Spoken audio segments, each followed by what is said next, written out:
menjadi perhatian serius di dalam perubahan KUHP, termasuk pengawasan terhadap hakim oleh Komisi Yudisial. Pengawasan dilakukan terhadap perilaku dan tindakan pada semua tingkatan peradilan.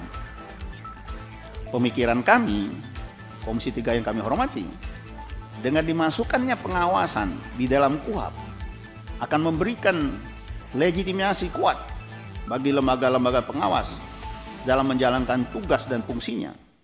Nah, beberapa yang disampaikan kepada kami terkait yang pertama pengawasan terhadap aparat penegakan hukum dalam pelaksanaan tugas, termasuk di dalamnya pengawasan terhadap hakim.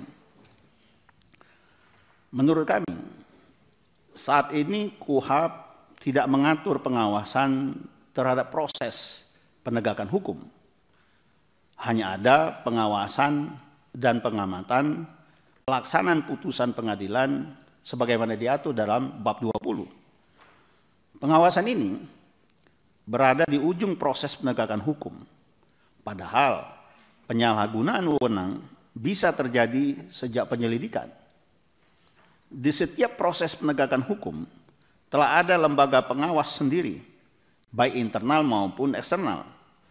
Komisi Kepolisian, Komisi Kejaksaan, dan Komisi Yudisial adalah di antara beberapa lembaga yang bertugas melakukan pengawasan tersebut. Sebagai contoh, Komisi Yudisial setiap tahun menerima ribuan pengaduan atau laporan terkait sikap dan perilaku hakim. Pada 2024 saja terdapat 2.274 laporan dan tembusan, serta 966 permohonan pemantauan persidangan untuk semua tingkatan pengadilan. Hal ini menunjukkan sikap kritis masyarakat terhadap proses hukum di pengadilan dan kesadaran akan haknya dalam memperjuangkan keadilan agar aparat penegak hukum tidak berbuat sekehendak hati di dalam menjalankan tugas. Atas dasar argumentasi tersebut, kami Komisi Yudisial merekomendasikan kepada yang terhormat Komisi 3 DPR RI, kami berpandangan agar penegasan pengawasan terhadap aparat penegak hukum menjadi perhatian serius di dalam perubahan KUHP, termasuk pengawasan terhadap hakim oleh Komisi Yudisial. Pengawasan dilakukan terhadap perilaku dan tindakan pada semua tingkatan peradilan. Pemikiran kami, Komisi 3 yang kami hormati, dengan dimasukkannya pengawasan di dalam KUHP akan memberikan legitimasi kuat bagi lembaga-lembaga pengawas dalam menjalankan tugas dan fungsinya. Jika perlu, pengawasan terhadap aparat penegak hukum diatur di dalam bab tersendiri di dalam perubahan KUHP tersebut. Yang kedua, pimpinan anggota Komisi 3 DPR yang kami hormati, pentingnya perlindungan hak tersangka dan terdakwa. Satu di antaranya terkait akses dalam pemeriksaan perkara pada tahapan upaya hukum.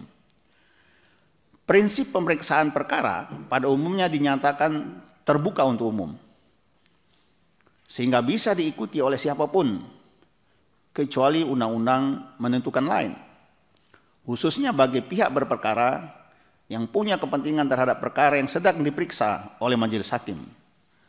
Selama ini, pemeriksaan perkara di tahap upaya hukum, banding, kasasi, atau PK dilakukan secara terbatas oleh majelis hakim yang memeriksanya.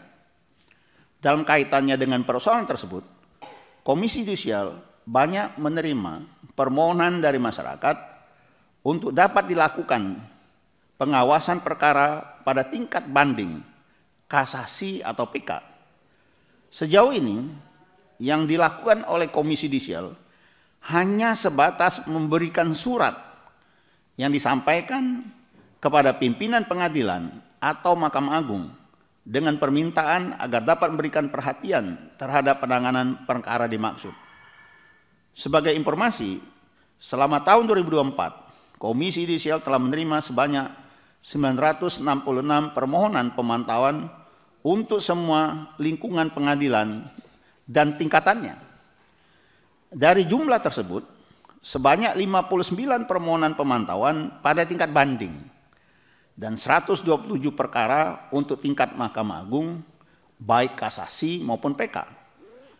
Kasus Hakim Agung Ahmad Yamani setidaknya dapat dijadikan sebagai pelajaran yang berharga, di mana saat itu beliau memalsukan atau mengubah putusan terhadap terdakwa gembong narkoba Hengki Gunawan yang semula divonis 15 tahun penjara, diubah oleh Ahmad Yamani menjadi 12 tahun penjara. Akibatnya, Hakim Agung Yamani diajukan ke sidang MKH pada tahun 2012 dan kepadanya dijatuhi sanksi pemberhentian sebagai Hakim Agung berdasarkan putusan MKH nomor 4 tahun 2012. Komisi Yudisial mengusulkan agar diatur secara tegas di dalam perubahan KUHP tentang pemeriksaan perkara tingkat banding dan Mahkamah Agung dilakukan dengan memberikan akses kepada para pihak, utamanya pihak terpidana. Begitupun seharusnya kepada Komisi Yudisial yang oleh undang-undang diberikan kewenangan untuk melakukan pengawasan termasuk dalam perkara yang sifatnya tertutup untuk umum. Akses tersebut dapat diberikan sekurang-kurangnya pada tahap pembacaan putusan, di mana pihak berperkara diundang untuk hadir, mengikuti, sehingga mengetahui secara langsung materi putusan yang dibacakan oleh majelis hakim. Hal ini sejalan dengan prinsip keterbukaan dalam pemeriksaan perkara, di mana setiap kali mengawali sidang, majelis hakim menyatakan bahwa persidangan tersebut terbuka dan dibuka untuk umum. Dengan pemeriksaan yang dilakukan secara terbuka, setidaknya pada saat pembacaan putusan di tingkat upaya hukum, baik banding, kasasi atau PK, maka dapat diminimalisir adanya putusan gelap yang tiba-tiba berubah dari materi yang dibacakan oleh majelis hakim. Yang ketiga, terkait kewenangan penyadapan dan upaya paksa. Materi penyadapan belum diatur di dalam KUHP, di mana pengaturan ini tersebar di beberapa perundang-undangan. Di antara yang bisa disebut adalah Undang-Undang Informasi dan Transaksi Elektronik, Undang-Undang Tindak Pidana Korupsi, dan lainnya. Merujuk kepada ketentuan dalam beberapa undang-undang tersebut, menunjukkan bahwa dalam penegakan hukum pidana sangat dimungkinkan adanya upaya penyadapan yang dilakukan dalam rangka penyelidikan maupun penyidikan dalam penegakan hukum pidana. Selain untuk kepentingan penegakan hukum, rupanya penyadapan juga mendapatkan peluang penggunaannya untuk kepentingan penegakan disiplin dan pelanggaran etik. Sebagai contoh adalah Undang-Undang Komisi Yudisial yang mengatur mengenai hal ini. Padahal Komisi Yudisial bukanlah institusi penegak hukum, melainkan lembaga yang bertugas untuk melakukan pengawasan terhadap hakim. Pelaksanaan ketentuan ini belum dapat terwujud, mengingat ketidakselarasan aturan yang digunakan sebagai landasan. Aparat penegak hukum bersikukuh bahwa kegiatan penyadapan hanya bertujuan untuk kepentingan penegakan hukum, sedangkan kepentingan yang ada dalam aturan Undang-Undang Komisi Yudisial semata digunakan untuk membuktikan dugaan pelanggaran kode etik atau pedoman perilaku hakim. Situasi yang sama dengan pengaturan mengenai upaya paksa yang ada di Undang-Undang Komisi Yudisial, terutama terhadap saksi yang tidak menghadiri panggilan Komisi Yudisial sebanyak 3 kali. Di dalam KUHP baru, Undang-Undang Nomor 1 Tahun 2023, diatur mengenai konsekuensi hukum yang ditanggung oleh saksi yang mangkir dalam panggilan. Namun demikian, aturan yang ada dalam Undang-Undang Komisi Yudisial tidak memungkinkan untuk memberikan ancaman bagi saksi. Selain karena fokusnya adalah penegakan kode etik pedoman perilaku hakim, juga sanksi yang diberikan kepada hakim yang melanggar hanya bersifat administratif saja. Yang bersifat administratif saja. Oleh karena itu, Komisi Yudisial mengusulkan agar di dalam perubahan KUHP perlu mempertegas ketentuan lain yang tidak sinkron dengan aturan yang ada dalam KUHP, utamanya terkait dengan pengaturan mengenai penyadapan dan pemanggilan paksa di luar kepentingan penegakan hukum pidana.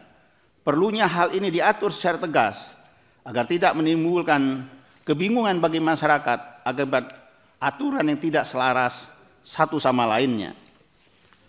Selanjutnya, yang keempat,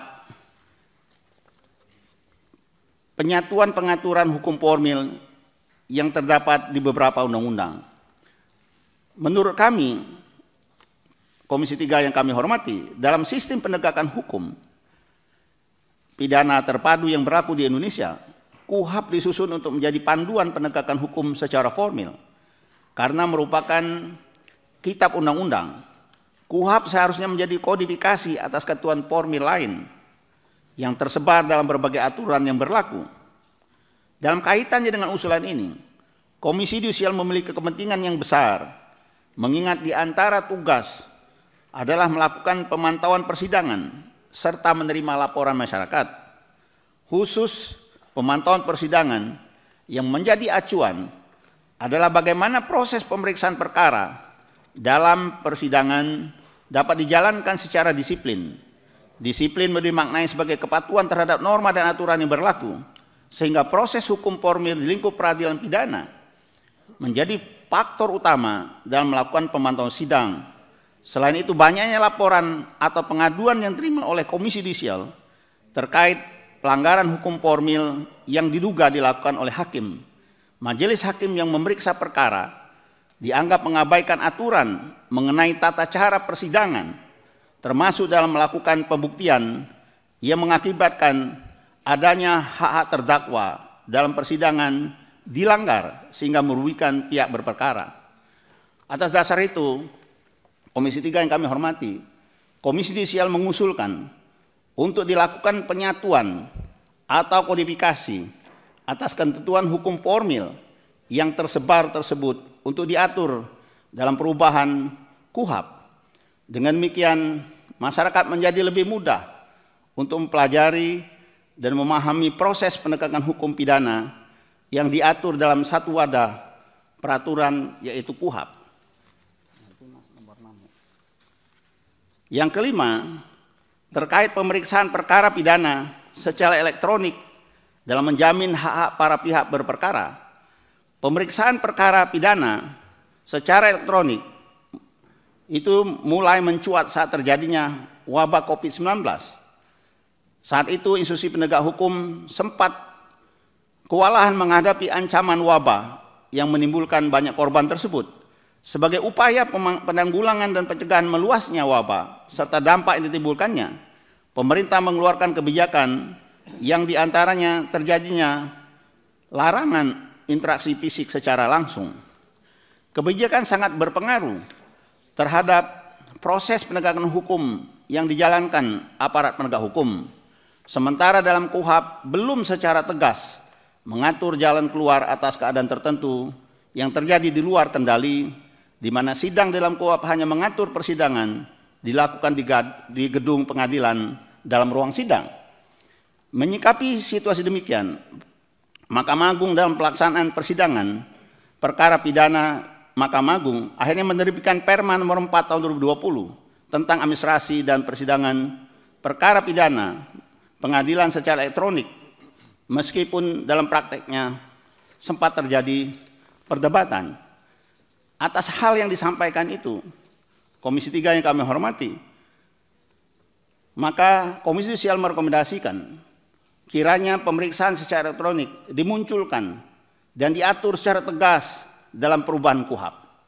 Hal ini juga mengantisipasi peristiwa bencana alam yang terjadi di suatu wilayah yang tidak memungkinkan untuk menghadirkan pihak dalam ruang sidang, jarak dan waktu tempuh yang terlampau jauh, mengingat sebagian wilayah Indonesia yang berada di kepulauan dan lain sebagainya.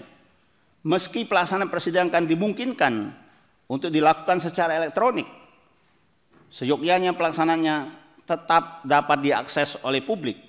Di dalam KUHP, menurut kami perlu ditegaskan mengenai bolehnya persidangan elektronik ini diikuti oleh masyarakat terutama untuk perkara-perkara yang menarik perhatian publik, Komisi Yudisial termasuk lembaga yang memiliki kepentingan untuk mendapatkan akses tersebut. Sebab begitu banyak permohonan pemantauan yang disampaikan oleh masyarakat kepada Komisi Yudisial. Akses yang terbuka ini penting untuk menjamin akuntabilitas pemeriksaan perkara.